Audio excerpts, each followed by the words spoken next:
Olá, meu querido irmão, minha querida irmã, a graça e a paz do Senhor Jesus. Eu sou o pastor Cláudio Rosa, aqui do canal que diz a Bíblia. Tudo bem com vocês? Deus abençoe sua vida. Muito obrigado por você que nos acompanha aqui no canal. Já atingimos mais de 27 mil inscritos. Por falar em inscritos, se inscreva no canal se você não é inscrito, para que você não perca aí as lives, os vídeos. Basta você acionar aí o sininho que está tocando aí agora. Dê o seu like, isso é muito importante. E também compartilhe, mande ali os seus comentários, isto é muito bom. Olha, nós temos os nossos planos, não temos? Você tem planos, você projeta algumas coisas. Nós temos os nossos planos, mas os nossos planos muitas vezes não são os mesmos planos de Deus. Qual é a diferença? Quais dos planos irão prevalecer? Os nossos ou o de Deus? Vamos ver na Bíblia o que diz a Bíblia a respeito dos nossos planos e os planos de Deus, logo depois da vinheta.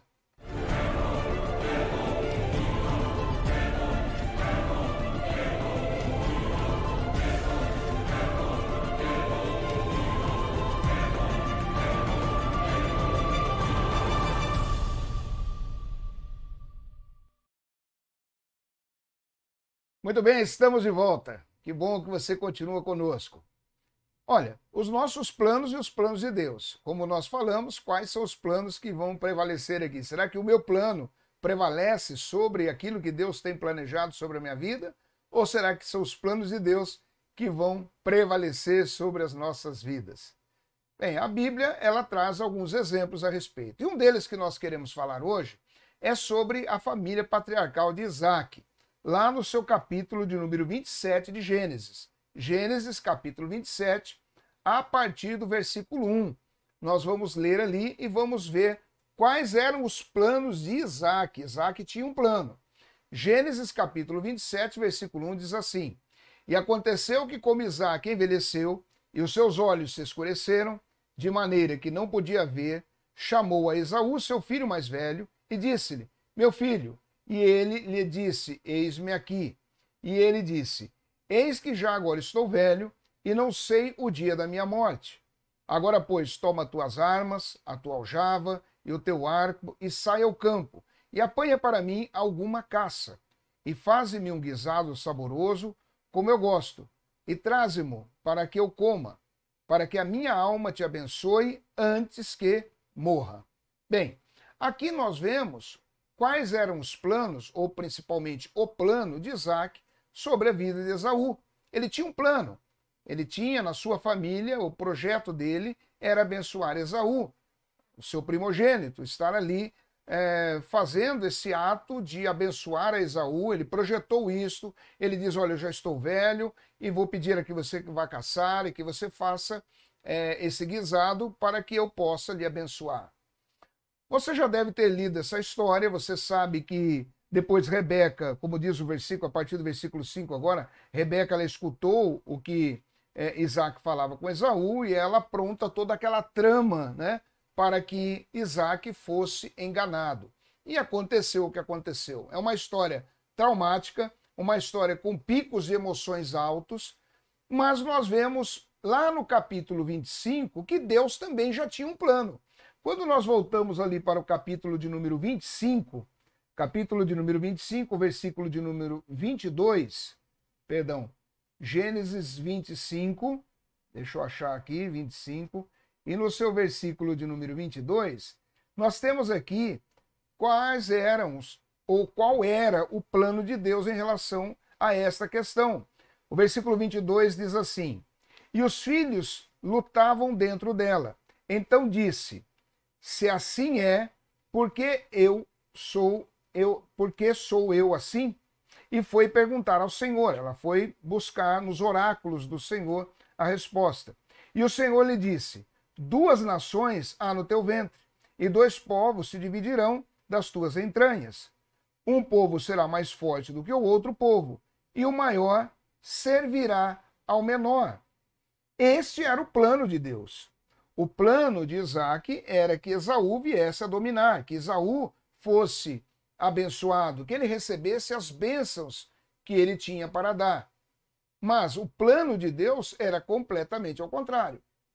E aí nós vamos ver que há todo um problema na família, toda uma questão que envolve a mãe, que envolve o outro filho, uma trama onde existe, parece aquelas novelas, né, que tem aquelas tramas todas e traição, de se enganar a pessoa, levar ao erro. Foi o que aconteceu ali.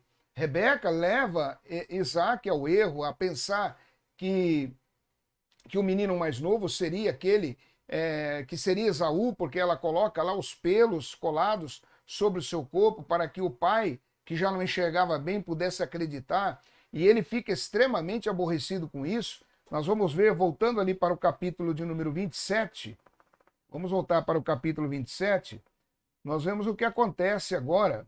Olha aqui a partir do versículo 33, aliás, no versículo 30, olha o que acontece com esse problemão todo, aonde existem dois planos sendo aí disputados. Obviamente o plano de Deus vai ser o que vai prevalecer, mas olha o que acontece diante disso. Versículo 30 do capítulo 27 de Gênesis. E aconteceu que, acabando Isaac de abençoar a Jacó, porque Isaac foi levado ao engano, Rebeca coloca, né, Jacó como sendo Esaú, apenas Jacó acabava de sair da presença de Isaac, seu pai, veio Esaú, seu irmão, da sua caça. E fez também num guisado saboroso, e trouxe ao seu pai e disse ao seu pai: levanta-te, meu pai, e come da caça do teu filho, para que me abençoe a tua alma. Esaú não está sabendo do que aconteceu. E ele vem com a caça que ele foi incumbido de realizar e trouxe o guisado agora para o pai. O pai havia pedido. E ele vai oferecer. E aí o versículo de número 22 diz: e disse-lhe Isaac, seu pai: quem és tu? E ele disse: sou teu filho, o teu primogênito Esaú. Olha o versículo 33, você não tem um pico de emoção muito grande aqui. Então estremeceu Isaac de um estremecimento muito grande.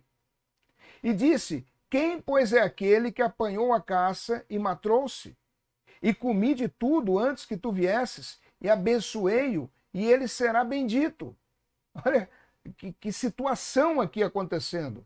Esaú, ouvindo as palavras do seu pai, mais um pico de emoção muito grande aqui, bradou com grande e muito amargo brado, e disse a seu pai: abençoa-me também a mim, meu pai. E ele disse: veio teu irmão com sutileza e tomou a tua bênção. Então disse ele: não é meu nome justamente chamado Jacó? Não é o seu nome justamente chamado Jacó? Tanto que já 2 vezes me enganou. Jacó, né, como nós falamos, enganador, né, depois muda para Israel. A minha primogenitura me tomou, e eis que agora me tomou a minha bênção. E perguntou: não reservastes, pois, para mim nenhuma bênção? É traumática a situação. É traumática. Nós vemos que o plano de Deus está acontecendo, se impondo sobre o plano de Isaac, e nessa decisão de Deus já tomada, nesse ato decretivo de Deus de realizar esse plano dele, toda a família está sofrendo com isso. Há problemas aqui acontecendo, há uma desarmonia. A mãe ajudou a enganar, como nós falamos, e agora nós vemos Esaú extremamente aborrecido, triste. A Bíblia diz que ele chora um choro amargo, que Isaac estremeceu com grande estremecimento, ou seja, até uma hipérbole aqui, uma força de expressão para dar ênfase ao sentimento negativo que ele tinha. E aí nós vemos tudo isso acontecendo, os planos de Deus acontecendo. O versículo de número 38 diz: e disse Esaú a seu pai: tens uma só bênção, meu pai, abençoa-me também a mim, meu pai. E levantou Esaú a sua voz e chorou. Quando nós lemos isso, nós ficamos tristes, nós falamos: poxa, né? Ele chorando, pedindo uma bênção. E aí no versículo 39 nos diz assim: então respondeu Isaque seu pai e disse-lhe: eis que a tua habitação será nas gorduras da terra e no orvalho dos altos céus, e pela tua espada viverás, e ao teu irmão servirás. Olha só o que ele diz aqui, completando ou ratificando aquilo que nós lemos lá no capítulo 25, no seu versículo de número 22, onde Deus, no seu plano, diz que o menor, que o maior serviria ao menor. E acontecerá, porém, que quando te assenhorares então sacudirás o teu jugo, o seu jugo, do teu pescoço. E aí nós vemos então, na execução dos seus planos, Deus usa instrumentos que muitas vezes nos deixa assim pensativos a respeito da questão, nos deixa espantados muitas vezes, para não dizer perplexos, mas é aquilo que Deus determinou que haveria de acontecer. Então, o principal é que aqui nós vemos dois planos e uma família envolvida. O plano de Deus, lá no capítulo 25, mais uma vez nós vamos ler ali, Gênesis capítulo de número 25 e o versículo de número Gênesis 25, deixa eu achar aqui, 25, e o seu versículo de número 22. Mais uma vez lendo. E os filhos lutavam dentro dela, da mãe. E então disse, se assim é, porque sou eu assim? E foi perguntar ao Senhor. E o Senhor lhe disse, 2 nações há no teu ventre, e 2 povos se dividirão das tuas entranhas. E um será mais forte do que o outro povo, e o maior servirá ao menor. Esse era o plano de Deus, que foi executado a cabo sobre o plano de Isaac. O plano de Isaac, voltando lá no capítulo de número 27, a partir do versículo 1, era: aconteceu que, como Isaac envelheceu, e os seus olhos se escureceram, de maneira que não podia ver, chamou a Esaú, seu filho mais velho, e disse-lhe, meu filho, e ele lhe disse, eis-me aqui. E ele disse, eis que já agora estou velho, e não sei o dia da minha morte, agora, pois, toma tuas armas, a tua aljava, o teu arco, sai ao campo, e apanha para mim alguma caça. E faz-me um guisado saboroso, como eu gosto, e traze-mo para que eu coma, para que a minha alma te abençoe antes que eu morra. Nós vemos aqui, então, que esses dois planos existiam. Por isso que nós falamos, você tem um plano? Você tem planejado algo? Deus também tem um plano. O que você acha sobre esses planos que nós falamos aqui? Você já parou para pensar sobre o plano de Isaac e sobre o plano de Deus nessa família? Porque algumas coisas aconteceram.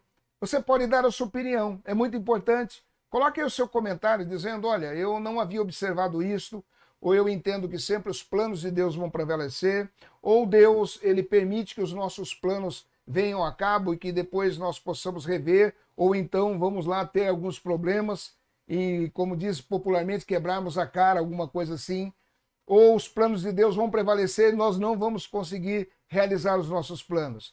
Comente, faça o seu comentário, coloque aqui para que nós também venhamos a saber o que você pensa a respeito disto. A verdade é que os nossos planos, confrontando com os planos de Deus, com os planos que Deus tem a respeito de uma questão, sempre os planos de Deus irão prevalecer. O nosso Deus, ele é um Deus absoluto, ele é um Deus que projeta, que decreta e realiza tudo aquilo que ele tem determinado para que venha acontecer da forma como ele quer. Amém? Que Deus abençoe a sua vida, que Deus continue guardando a sua família, a sua saúde e os seus projetos. Muito obrigado aí por você que é inscrito no canal, obrigado por você que tem aí compartilhado, você que vai fazer os seus comentários como nós falamos, e pedimos a você também que dê o seu like. Querendo nos ajudar, nós temos aqui esse QR Code do nosso Pix, porque nós estamos aqui procurando organizar um estúdio onde que nós venhamos poder fazer ali os podcasts com entrevistas. Estamos aí expandindo um pouco mais os trabalhos que nós realizamos aqui no canal O Que Diz a Bíblia, tá bem? Mais uma vez, Deus abençoe a sua vida, eu sou o pastor Cláudio Rosa e até o próximo vídeo, em nome de Jesus. Fica na paz.